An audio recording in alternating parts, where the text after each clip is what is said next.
Assalamualaikum warahmatullahi wabarakatuh dan salam sejahtera. Yang dihormati barisan para hakim yang arif lagi bijaksana, penjaga masa yang sentiasa taat dengan jam randiknya, guru-guru serta rakan-rakan sekalian. Redup suasana terasa nyaman, camar petang terbang melayang. Dengarkan semua rakan budiman, tajuk cerita Aku Akan Terbang. Syakir seorang budak kampung yang menyimpan sebuah impian besar untuk menaiki kapal terbang.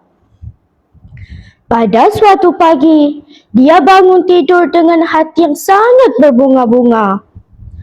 Wang yang tersimpan erat dalam genggamannya akan diserahkan kepada Cikgu Nasir sebagai bayaran untuk menyertai lawatan sambil belajar ke Pulau Langkawi. Syakir memandang ke arah burung-burung yang berkicau riang sambil berterbangan di luar tingkap. Syakir berbisik, "Aku akan terbang seperti kamu, wahai sang burung. Malah mungkin akan lebih tinggi hingga ke awan." Dengan penuh semangat, Syakir memasukkan wang yang tersusun rapi ke dalam beg sekolahnya. Dia tidak sabar ingin merasai pengalaman menaiki kapal terbang buat pertama kali dalam hidupnya. Namun, apabila dia turun ke bahagian dapur, suasana rumah terasa sangat sunyi. Kebiasaannya, pada waktu pagi, ibu akan menyediakan sarapan kepada dia dan adiknya Syakirah. Tetapi pada pagi itu, kelibat ibunya tidak kelihatan.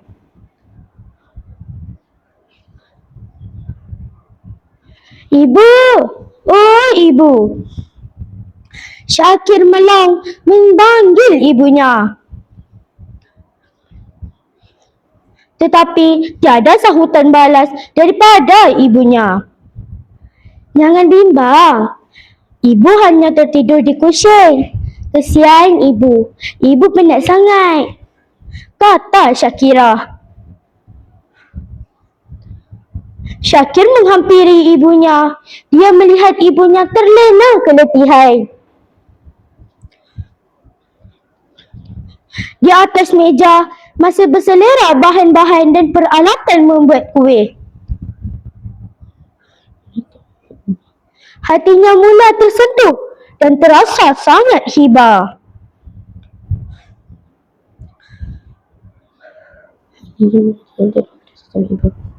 Dia dihimpit. Air matanya mengalir laju. Dia dihimpit rasa bersalah kerana terlalu memikirkan keinginan dan keseronokan sendiri tanpa menyadari kesusahan yang dipikul ibu kesayangannya. Dia bertekad untuk membatalkan niatnya. Dia tidak akan sesekali membebankan ibunya. Syakir juga memahami bahawa impian boleh dibatalkan, bahawa impian boleh ditangguhkan. Tetapi kasih sayang dan pengorbanan seorang ibu tiada ternilai. "Aku akan batalkan semua ini. Aku akan beritahu Cikgu Syakir. Aku akan beritahu Cikgu Nasir yang aku tidak akan pergi ke Pulau Langkawi. Namun, aku tetap akan terbang suatu hari nanti. Aku akan terbang bukan hanya sekali, tetapi pada setiap hari. Aku akan bawa ibu dan Syakirah untuk terbang bersama. Aku akan belajar bersungguh-sungguh untuk mencapai cita-citaku untuk menjadi seorang juruterbang.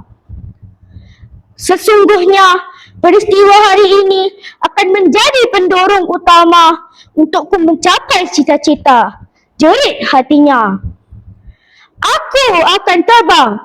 Kali ini Syakir benar-benar menjerit di awal pagi itu. Dengan kekuatan yang ada, dan linangan air mata. Ya kawan-kawan, demikianlah kisah Aku Akan Terbang.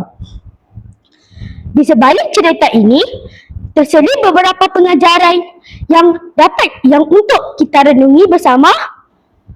Antaranya ialah, pertama, kita tidak boleh menyusahkan ibu bapa dengan meminta sesuatu yang di luar kemampuan mereka untuk menyediakannya. Yang kedua, kita tidak sepatutnya bersikap mementingkan diri sendiri dan mestilah memahami ibu bapa. Akhir kata, di mana letaknya jelaga? Jelaga terletak pada sumbu. Di mana letaknya syurga? Syurga terletak di bawah telapak kaki ibu. Sekian, terima kasih.